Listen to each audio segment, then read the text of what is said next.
foi uma pressão muito grande que a Renault botou em cima dele. Nelson Piquet, o pai, mesmo sem ter nada a ver com a farsa, viu seu nome no centro desse furacão.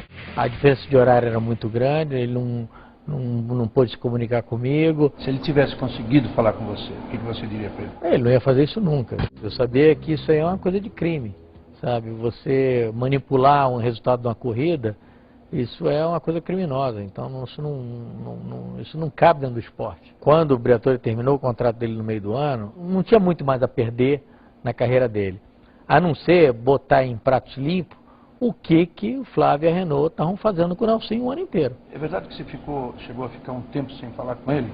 Não, de jeito nenhum, isso é tudo boato. Mas não gostou nem um pouco? Não, isso não é uma coisa do automobilismo, né? Na minha carreira eu nunca pensaria em fazer uma coisa assim. Você não acha normal um jogo de equipe, um companheiro ceder posição para o outro companheiro?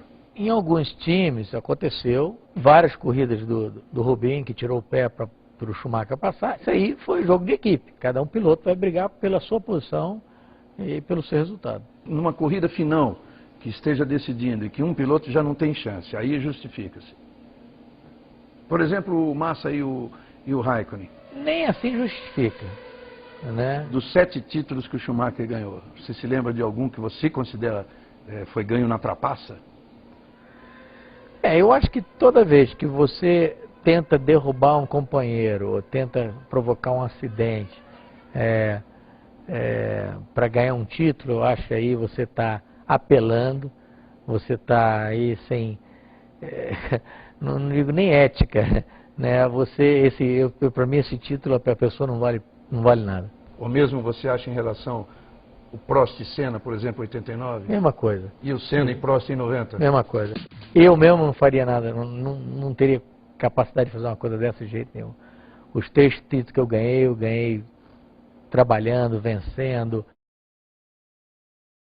Eu acho ele muito lento hoje.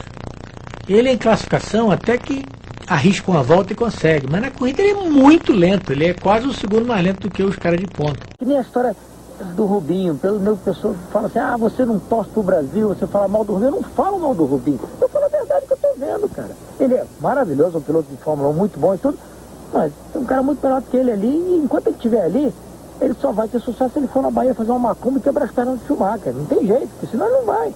E eu falo essas coisas. Mas ele é um bom piloto. Ele é um bom piloto. Todo mundo que chega na Fórmula 1 e ganha corrida é um bom piloto. Pelo pouco que eu conheço, mas que eu tento entender, é um cara que você tem certeza se ele gosta de você. Porque quando ele não gosta de você, ele não tem a menor paciência, ele nem te cumprimenta direito. Olha, eu acho que cada um é de um jeito, né? Se você falasse pra você, se eu voltasse atrás, eu faria do jeito que eu for, eu faria do jeito que eu sou. Porque não adianta, você é de um jeito, você não muda. Eu nunca deixei de ter uma bela noitada, porque no outro dia eu ia correr de Fórmula 1. Por isso mesmo que muitas vezes eu dormi no carro na largada, porque eu estava morrendo de cansaço, porque eu passei a noite toda em claro. Então, eu até não merecia nem dizer que eu fiz tudo isso pelo Brasil ou aconteceu, porque eu sempre pensei muito, foi no meu bem-estar e nas minhas vontades, nos meus prazeres de guiar e de ganhar. 39 anos de idade, o que você mais gosta de fazer? Se eu falar aqui vai ser censurado, mas... Come fa ad avere tanto successo con le donne? A vida da Fórmula 1 é uma vida de hotel em hotel, de mala na mão. Então é uma vida que, se você arranja uma namorada nova, ou uma companheira, é muito interessante para ela o primeiro ano. No segundo ano vira uma coisa muito difícil. Então é muito difícil arranjar uma mulher que te ature. Tomara quando... Você vai pra Fórmula 1, você vai pra Fórmula Indy, você não quer ver os carros ficar rodando, não quer ver acidente, quer ver o cara sair, quer ver o cara rodar, quer ver o cara bater, quer ver o carro pegar fogo, todo mundo levanta. Você vai no circo lá, vê o cara lá fazendo piruleta, você é louco pro cara voar e cair de cara no chão. não é normal, só se for a velhinha de 70 anos e tá rezando lá pro cara, mas todo mundo que vai lá quer ver o circo pegar. O medo maior que a gente tem é quando a gente vai dormir. O medo pensando na largada, o medo pensando em tudo. Porque depois que você tá ali no fogo, tá ali no carro, tá ali no seu trabalho, acho que você esquece todo esse medo. Agora, antes de dormir, quando você tá lembrando da largada do outro dia, da confusão, de 26 carros para entrar na primeira curva fechada aqui na largada do Monte Carlo, se você estiver assim largando no pelotão, o pelotão do meio, que a gente é o pelotão da merda que a gente chama, aí existe muito medo, sim. Na Fórmula 1, eu acho que até hoje nunca foi feito nada por questão de segurança. Eu acho que os pilotos são os últimos a serem escutados e os últimos a serem protegidos. Eu acho que ele é melhor que o pai, teve muito mais chance e começou a correr com 8 anos de idade. Eu comecei com 18 anos de idade, então eu já comecei mais velho, eu peguei muitos vícios que eu não podia bater o carro porque eu não tinha o segundo carro, eu não podia bater o carro porque eu não tinha o segundo bico, aquelas coisas. Então isso, eu levei alguns vícios para a Fórmula 1 que eu estou tentando não acontecer com ele. Agora, com todo esse meu aprendizagem que eu tive, ele tem as partes negativas dele. Ele não sabe o que é uma chave de fenda. Ele tem 2 mãos esquerdas para trabalhar na mecânica.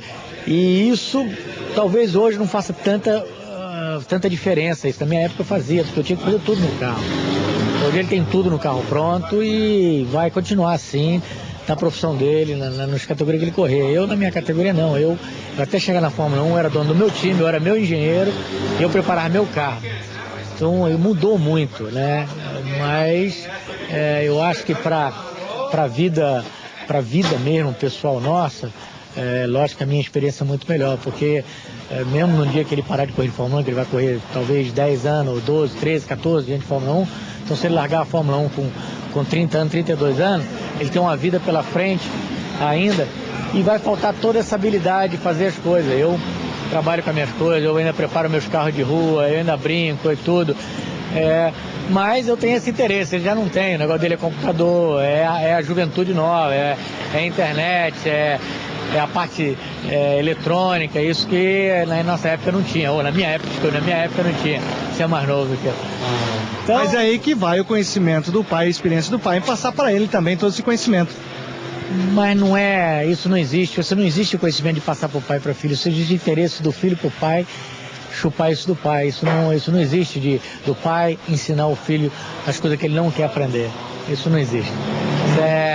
Isso existe o interesse que não é só o pai, você aprende do quem você quiser. Então, o interesse dos meninos hoje são completamente diferentes. Não existe o interesse da mecânica mais, existe da eletrônica, do computador, das coisas. Então, mudou muito o conceito disso. Por isso que eu não acho nem ruim, mas eu faço que alguma coisa ele vai penar, porque a gente tem um conhecimento mais completo de tudo. Então, a característica minha é a característica de desenvolvimento, desenvolvi o automobilismo. Eu fui o piloto que inventei aquecer os pneus para você ter a melhor resposta nas primeiras voltas. Eu inventei vários tipos de regulagens de barras de estabilizadores dentro do carro, regular do freio dianteiro para passar freio para frente e para trás dentro do carro. Então tudo foi invenções que eu fiz na Fórmula 1.